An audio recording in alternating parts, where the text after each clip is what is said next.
이거네 nila 이거 너는 거로 맛에 안됨 삭서 안됨 삭서 Ladies and gentlemen, welcome to Indian Independence Day 2025 football tournament. The women final match is between Saiza West versus Rangapur FC, and the match is about to begin. We will now play the Indian national anthem. All the spectators are requested to stand and offer a salute as we play the Indian national anthem.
Program tahu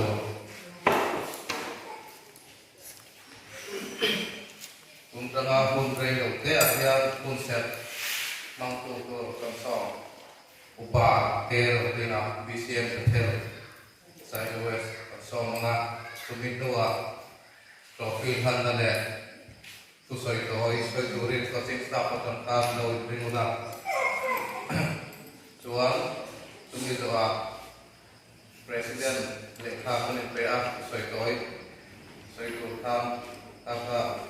Presiden deh anut kampen dokter anong suar ayo tu ini dua mai kataringa ayo kita untuk angkat visi sampai dengan visi soal boy me soal game sport. Itu kan dinas kan bilang saya di kalau nak kan itu kan ya tu orang sekian yang turun kan taksa kan saya raya dalam semua kan mereka ambil saya kalau di nak anu nomor dan sekian ada anu nak bisa aku kira Cirebon akhirnya dalam proses dari akhirnya waktu itu kan sudah akhirnya satu orang bersejarah dan paksa oleh siapa saya hati saya hati saya orang dan karena dari bisa terang karena akhirnya kan infirmary kita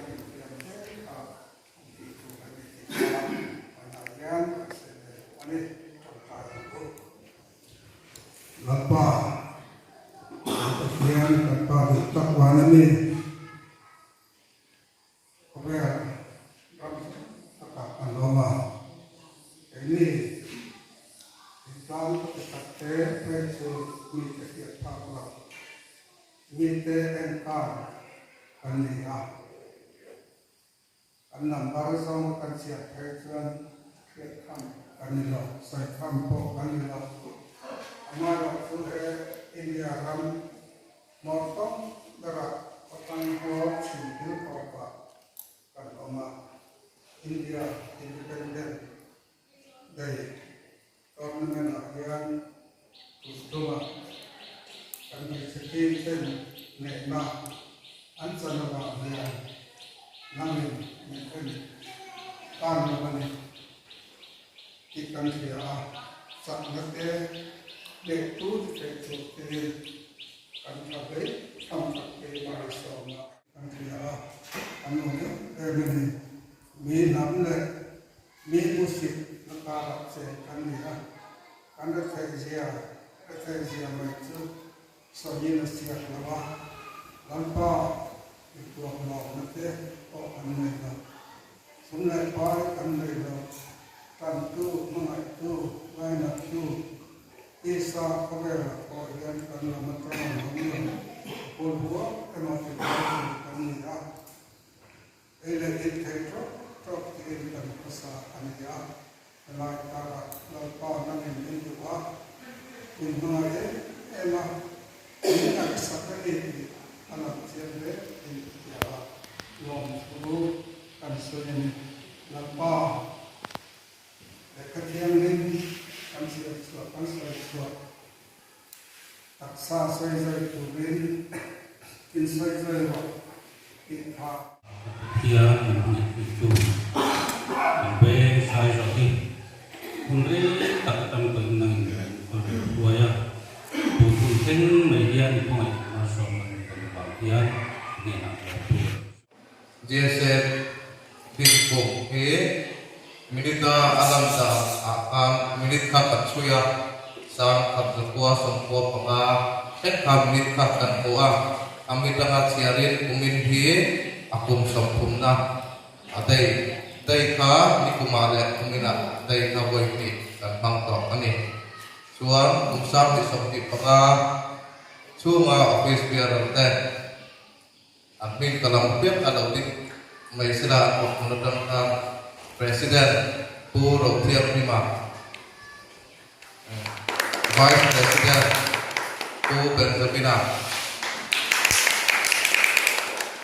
Ini dia yang paling kon dia tetap pula video isi ini sebaik cuma PSN saya soal ini dibentuk oleh dia nanti ditarik untuk tak naik saya pertama masuk anak kong parpon tak main kong dulu orang pasar terjuk tanggal 4 KM di Kanin kalam lian chung lo maro chu chairman ka bulakan kadil sewa soi ve ka sai ka chia ka fa lam ai do atangin ni ron song ta ba chuan han yin ve ka a thai ka sia gila hal ka in hun min ron pe chung apo chairman chung apo kaloma in helaya kalpom te VC ai matam te NGO ai matam te le GSS moi tu te coaching staff te le players te in the bai masain jibe kabu chewa I kasoi rei loama soi tu tam ta au rualin an khel tira thang khan ka tui pui em ka phu pui thina jana an meeting don te hianin in meeting don chuan karam tel ve don ani o ka thina froi te te bula hianin ka dir thina lo tel ron an ki thina ka tel pui thina te to pin kan pui ve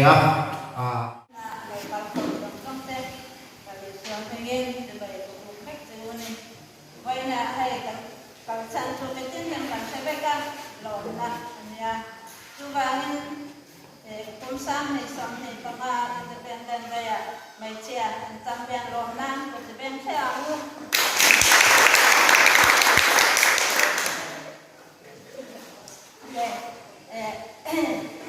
kun aja em bange kun na kan tam bian kan di kan kun kon oi ba ai ba za dan te kan thea ma chuan how to te ko oi dan kan thea ma bangin quay nhảy tiền trăm tiền na lon na kun đâu quý tắc mấy tên lại phần mình ngồi sai saka đâu quý lon không có gì mẹ mà phải tuân thủ này tiền Umben sampian long kurang kalong songke isu kristamin dibai abu besar tu long tu soipan til tak cek lepas soici ni soici long tu pasal dia lepas India independent day kan lebih dia ni kan ngatakan inti kan bayar tu waktu ni kumin kan cerita dari luar datang ke cerita ni di kumpulan kan hau cerita dari luar kan orang tak soal tuan ni 제가 디스니 보통 보이고 네 지오 보이고 그래 얘는 스포츠 보이고 네 내가 네 그래서 그거나 갖다 매일 네 한번 되기로 거기가 bien tu soy no un hoy panai pui 거기에 VCP onse VCPN sesok se pati derete se VCP harus terima untuk lah yang dipun tadi longna itu apa ini pun lain mereka lah ya kan bukan champion di kami saatnya mah abi pakai siapa itu kata champion apa kata dia sampai area football association website Indian Independence Day campaign initiative itu pun champion tunin sampai kaya atakin kan semua kau nak ada alumna kan ni kan tuang masai trofi lana kan ni ngah trofi kan lah masa tengah JSS dua itu nak kan masa tengah trofi lintan sak urin coaching staff lampang assistant coach khususnya Zerhak yang akan trofi lintan sakna tumi soalan sumpah kan dom sing kat lana kan ni dengan JSS lampang akan minum tersak pokoknya sumpah lintan sak urin kan nelayan lampang itu akan lintan sak urin ama saya presiden JSS lampang presiden puro kemudian ilo untuk sakwane trophy nan nak kami masa apa dengan posisi saya sampai nak lokal sedang sorry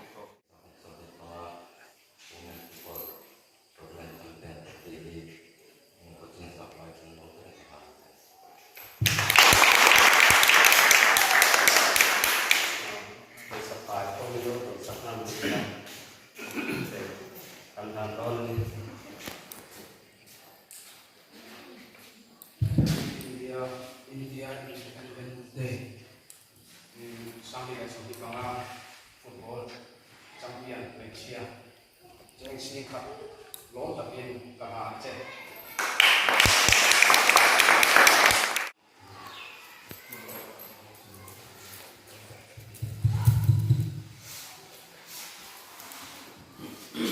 Voilia Women Champion Lorna Programa Tutoi Selalu Misi Sabtu GSD saya Oke Lalu Proses Bersama Silah Kita boleh Ehun Kurang Pegang dan Kopi Pegang Kopi Visi Membatel NGO Awal Satuan Memang Kopi Audi Bahi Membatel Ayah Cumi Biar Makcuan MHDP deh BSA lampahkan terkait tindakan waktu keserpisannya. Intian Independence Day bersama saling berkuasa. Lom natu nakana kafana football tournament buat saya convey saya West Women Team champion ini bagi orang ketiga. Insuan ketika kita ikalese natura kadusah nasang bertahajonya ditiruanin karena menurut tema paket untuk negeri yang dimahir dan ekonomi jadi yang perlu kualin harus dihit ahal ciri untuk mampu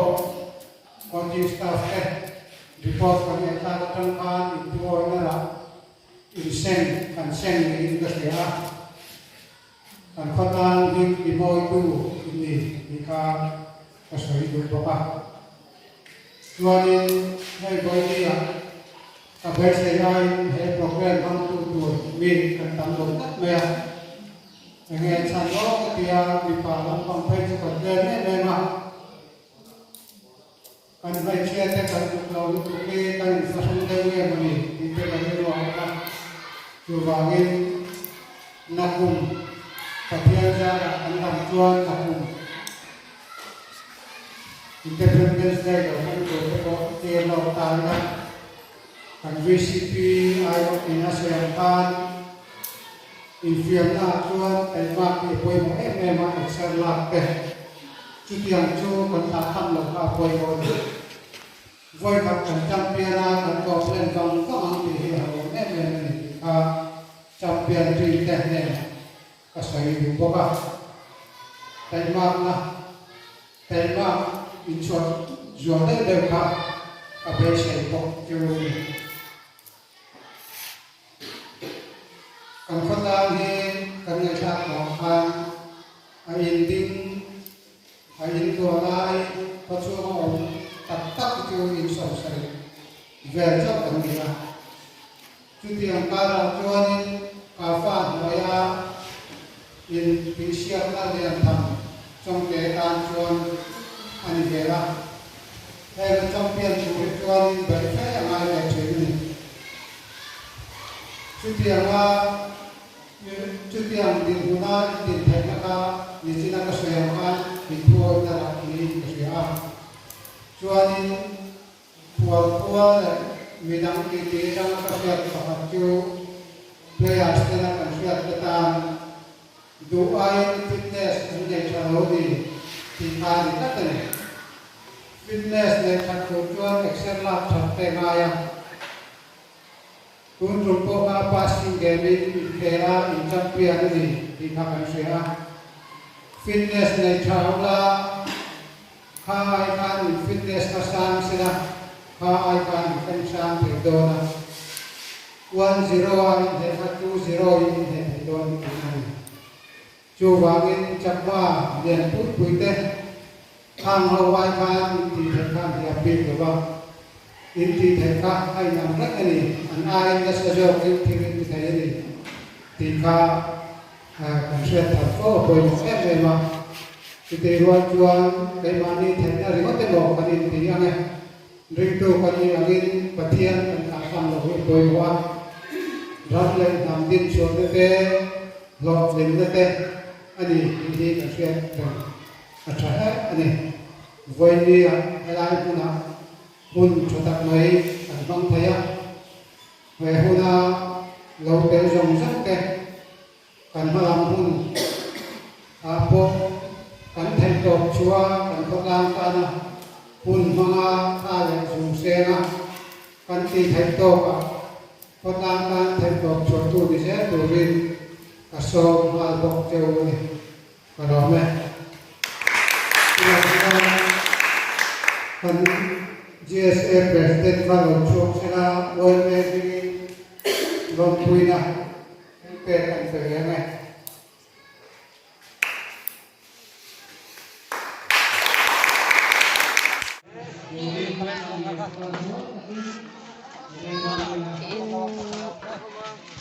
India Independence Day Voice of Sri Pakuana World Champion Love Darway Game Touring kan buat sekne kan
You